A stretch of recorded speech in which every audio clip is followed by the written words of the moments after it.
Bienvenue à toutes et à tous pour cette nouvelle analyse approfondie. Aujourd'hui, on se penche sur la diplomatie algérienne. Un vrai numéro d'équilibriste, surtout dans le contexte international actuel très tendu. Oui, un exercice complexe. Comment Alger, justement, arrive à naviguer entre des pôles aussi, disons, différents que Moscou et Berlin?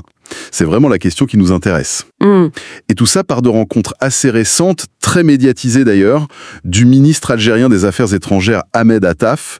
C'était à New York. Oui, des rencontres quasi simultanées, c'est ça qui est frappant. Exactement, avec son homologue russe, Sergueï Lavrov, et puis juste après, ou presque, avec des représentants allemands. C'est significatif comme timing, non? Ah oui, tout à fait. Ce n'est pas anodin. Alors, quelle est la stratégie derrière tout ça? Est-ce que c'est juste une coïncidence d'agenda ou est-ce qu'on est face à une démarche vraiment pensée, réfléchie pour affirmer une influence sans fâcher personne? Bon, décortiquons un peu ça.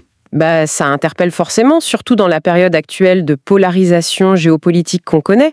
C'est assez marqué. Oui. Voir un acteur comme l'Algérie, qui est quand même un poids lourd régional, discuter coup sur coup avec la Russie et une grande puissance européenne comme l'Allemagne, non, ce n'est clairement pas juste une question d'agenda. Donc, un signal.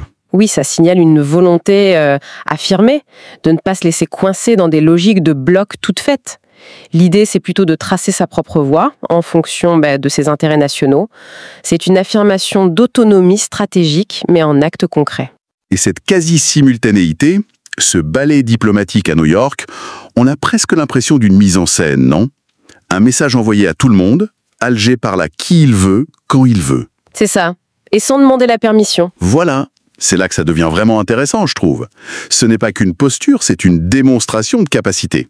Ce qui est fascinant ici, c'est pas tant de parler à tout le monde. Beaucoup de pays le font à peu près tout. Bien sûr. Mais c'est de le faire de façon aussi visible, sur des sujets aussi stratégiques, et avec des acteurs dont les intérêts sont, sur beaucoup de dossiers, franchement, divergents. Voire opposés.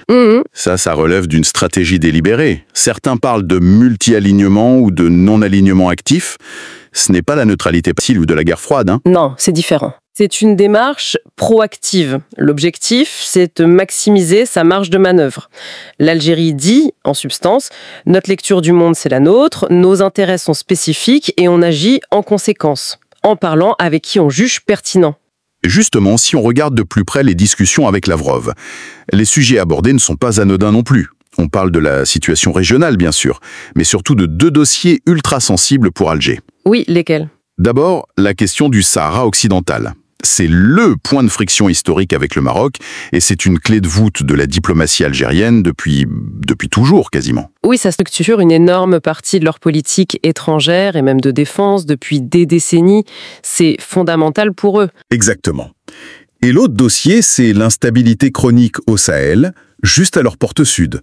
Une zone où Alger se voit et veut être vu comme un acteur incontournable pour la sécurité. Mais ce qui semble avoir été martelé côté algérien, d'après les Échos, c'est l'indépendance de sa décision souveraine. Un peu comme pour dire à Moscou, on discute, on coopère sur certains points, mais attention, on n'est l'obligé de personne. Et cette insistance sur l'indépendance de décision, elle est cruciale. C'est pas juste une formule diplomatique, hein. Non, ça semble plus profond. C'est la condition sine qua non pour garder cette fameuse autonomie stratégique. Si l'Algérie refuse un alignement systématique, même avec un partenaire historique comme la Russie, c'est pour pouvoir défendre ses propres intérêts. Et ils ne coïncident pas toujours avec ceux de Moscou, surtout en Afrique. D'accord. Plus important, cette posture est vitale pour garder une crédibilité comme médiateur potentiel. Ah oui, le rôle de médiateur. Si Alger était vu comme étant trop proche d'une grande puissance, sa capacité à, par exemple, faciliter des dialogues dans les crises au Sahel ou en Libye, elle serait nulle. Or, ce rôle de médiateur, c'est un peu dans l'ADN de la diplomatie algérienne. C'est un argument très fort, en effet. Alors, passons à l'autre côté de ce tableau, la rencontre avec les Allemands. Là, on change de registre, j'imagine. Oui, sensiblement. L'accent est mis sur le renforcement des liens économiques, politiques et puis surtout énergétiques avec l'Europe. C'est ça. Exactement. Où l'Union européenne cherche désespérément à diversifier ses sources d'énergie, l'Algérie se positionne comme un fournisseur de gaz de plus en plus important. Fiable, surtout. C'est un atout majeur pour eux. C'est presque un message direct à Berlin et à Bruxelles par extension. Vous cherchez la sécurité énergétique, un pôle de stabilité au sud de la Méditerranée, regardez par ici. Tout à fait. Et c'est là qu'on voit toute la complexité et, disons-le, l'intelligence de cette approche algérienne. Ce n'est pas une contradiction, en fait. Plutôt une complémentarité. Oui, une complémentarité des partenariats. D'un côté, vous avez cette relation ancienne, solide avec la Russie, héritée de la guerre froide, maintenue sur les plans militaires, techniques. Alger reste un très gros client de l'industrie de défense russe. Ça, c'est connu. Et de l'autre côté, des liens économiques, politiques, qui sont vitaux avec l'Union européenne. L'Allemagne en est le moteur économique, bien sûr, mais l'Algérie est un fournisseur d'énergie essentiel pour l'Italie, l'Espagne et donc pour l'Europe. Si on prend un peu de recul, l'Algérie joue sur plusieurs tableaux. Elle optimise ses atouts, sa géographie, évidemment, au carrefour de l'Europe, de l'Afrique, du monde arabe, ses ressources énergétiques, qui sont considérables, et son poids démographique et militaire en Afrique du Nord. Donc l'objectif n'est pas de choisir un camp. Non, surtout pas. L'objectif, c'est de tirer le meilleur parti de chaque relation, pour renforcer sa propre position, son influence, sans tomber dans une dépendance excessive vis-à-vis d'un seul partenaire. C'est ça l'équilibre recherché. Les sources qu'on a consultées parlent d'une diplomatie mûre, d'une stratégie réfléchie, ce qui suggère que ce n'est pas une position subie, vous voyez, pas un grand écart inconfortable dicté par les événements. Non, plutôt une construction, délibérée. Oui, penser pour durer. Ça donne l'impression d'une volonté de ne plus seulement réagir aux crises ou aux pressions, mais de vraiment peser sur les événements, de façonner son environnement diplomatique. Est-ce que cette maturité, ça se traduit par une meilleure utilisation de leurs différents leviers d'action ? C'est tout l'enjeu, en effet. Passer d'une diplomatie parfois un peu réactive ou très focalisée sur quelques dossiers précis à une approche plus globale, plus intégrée, où les différents outils d'influence, parce qu'ils en ont plusieurs, sont utilisés de manière cohérente, en synergie. Une sorte de professionnalisation. Oui, on sent une volonté de professionnalisation et de projection plus affirmée de ce qu'on pourrait appeler sa puissance. Alors justement, parlons de ces fameux leviers d'influence. L'énergie, c'est le plus évident, surtout vis-à-vis de l'Europe. C'est un levier économique énorme, mais aussi très politique aujourd'hui. Éminemment politique. Les sources mentionnent aussi l'économie algérienne en général, la politique via cette diplomatie très active dont on parle, et puis cette capacité, ou du moins cette ambition, de médiation dans les conflits régionaux. On pense au Mali, à la Libye. Comment tout ça s'articule? Est-ce que c'est juste une boîte à outils où l'on pioche selon les besoins, ou est-ce qu'il y a une vraie orchestration derrière? Idéalement, ce serait une orchestration, mais bon, la perfection en la matière, c'est rare, soyons honnêtes. Bien sûr. Chaque levier a sa propre importance, mais l'objectif, c'est de créer une sorte de symphonie cohérente. L'énergie, c'est clair, ça crée une interdépendance structurelle avec l'Europe du Sud. Italie, Espagne, France. Les contrats gaziers, les gazoducs? Exactement. Les contrats de long terme, les projets d'interconnexion comme le GELSI, même s'il a pris du retard, tout ça donne à Alger un poids certain dans les discussions avec Bruxelles et les capitales européennes. Ce n'est pas qu'une question de mètres cubes, c'est une carte maîtresse dans le jeu géopolitique en Méditerranée. D'accord. Et les autres leviers? La stabilité, par exemple? Alors ça, c'est un atout politique considérable.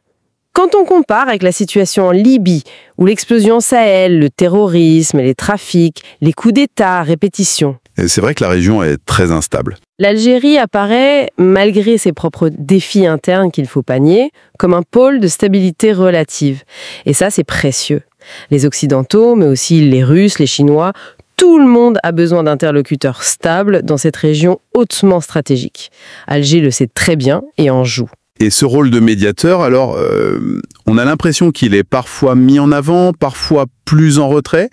C'est un levier constant ou plutôt activé par opportunité ?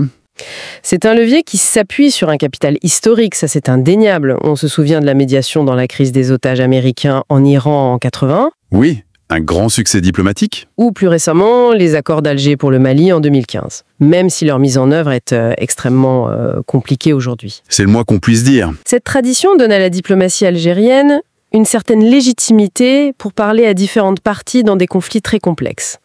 Mais attention, son efficacité dépend énormément du contexte, de la volonté des acteurs eux-mêmes. C'est un levier important pour le prestige, pour l'influence diplomatique, oui. Mais il est plus, disons, délicat à manier. Et ses résultats sont plus incertains que le levier énergétique, par exemple. Donc plus aléatoire. Voilà. Mais l'essentiel, c'est de comprendre que ces rencontres à New York, ce ne sont pas juste des tête-à-tête bilatéraux. C'est une démonstration de force tranquille. C'est-à-dire? C'est une façon de dire, regardez, nous utilisons notre diplomatie, le levier politique, nous parlons énergie, le levier économique, nous abordons les crises régionales, médiation potentielle, stabilité, et nous le faisons avec des acteurs majeurs aux intérêts divergents. C'est une manière très active de façonner l'image et l'influence de l'Algérie sur la scène internationale. Donc si on essaie de résumer l'objectif global qui se dessine derrière tout ça, il s'agirait pour Alger de s'imposer, ou peut-être de se réimposer, comme un acteur absolument incontournable. D'abord dans son voisinage immédiat, l'Afrique du Nord, le Sahel. Oui, c'est la base. Mais avec une ambition qui va clairement au-delà de ce cadre régional. Une influence qui se ferait sentir au Moyen-Orient et surtout en Europe, via l'énergie et la sécurité. Alors, qu'est-ce que ça signifie concrètement pour les autres, pour les Européens, les Russes, les Américains? Ça veut dire qu'il devient de plus en plus difficile de parler de la stabilité du Sahel, de l'avenir énergétique de la Méditerranée ou même de certains équilibres politiques régionaux, sans tenir compte de la position, des intérêts et des capacités algériennes. C'est ça l'idée. C'est une lecture très pertinente, oui. L'ambition affichée, c'est bien celle-là. Être perçu non pas comme un simple pays du Sud parmi d'autres, mais comme une puissance régionale. Une puissance avec laquelle il faut compter, capable d'influencer les dynamiques bien au-delà de ses frontières. Et ces rencontres de haut niveau? Elles servent précisément à ça, à marteler ce message auprès des grandes capitales. Moscou, Berlin, mais aussi Washington, Paris. L'Algérie entend être traitée en partenaire égal, influent. C'est une affirmation de souveraineté et une projection de puissance qui se veut calibrée, maîtrisée. Mais il y a un mais, j'imagine. Oui, bien sûr, cette affirmation, elle se heurte aussi à des réalités internes complexes et à des contraintes externes fortes. Ce n'est pas un chemin facile. En somme, on assiste à un exercice d'équilibrisme diplomatique assez sophistiqué, très calculé. L'Algérie mobilise ses relations diverses, historiques avec la Russie, vitales avec l'Europe, pas tant pour choisir un camp, mais pour maximiser sa propre autonomie et son influence régionale et internationale. Une stratégie qui se veut pragmatique, oui. Centrée sur l'intérêt national tel qu'il est vu à Alger, et qui refuse clairement de se laisser dicter sa conduite par les autres. Pragmatisme et défense de l'intérêt national, ce sont effectivement les maîtres mots qui ressortent de cette séquence. Mais cette stratégie, aussi habile soit-elle, elle soulève une question fondamentale, surtout aujourd'hui. Laquelle ? Le monde semble pousser de plus en plus vers des alignements clairs, des choix de camps assez tranchés, non ? C'est vrai, la pression monte. Alors, cette approche multivectorielle, comme on l'appelle parfois, cette volonté de rester au carrefour des influences, sans se faire absorber par l'une ou l'autre, est-ce que c'est vraiment tenable, durable sur le long terme pour une puissance comme l'Algérie ? Jusqu'où peut-on tendre cet élastique des relations avec Moscou d'un côté et Washington ou Bruxelles de l'autre, sans qu'ils finissent par casser ? Les pressions pour choisir un camp pourraient devenir de plus en plus fortes à l'avenir. C'est peut-être ça le vrai défi. C'est toute la question, en effet. La durabilité de cet équilibrisme, dans un système international qui bouge très vite. Jusqu'où l'Algérie pourra-t-elle tenir cette ligne de crête, qui est forcément exigeante ? Une question ouverte ? Absolument. En tout cas, ça nous rappelle que derrière les grands discours et les analyses un peu simplistes de bloc contre bloc, la diplomatie réelle, c'est souvent un art bien plus complexe, fait de nuances, de paris, de stratégies beaucoup plus subtiles qu'on ne l'imagine parfois. Tout à fait. De quoi certainement alimenter nos réflexions sur les jeux de puissance d'aujourd'hui et de demain.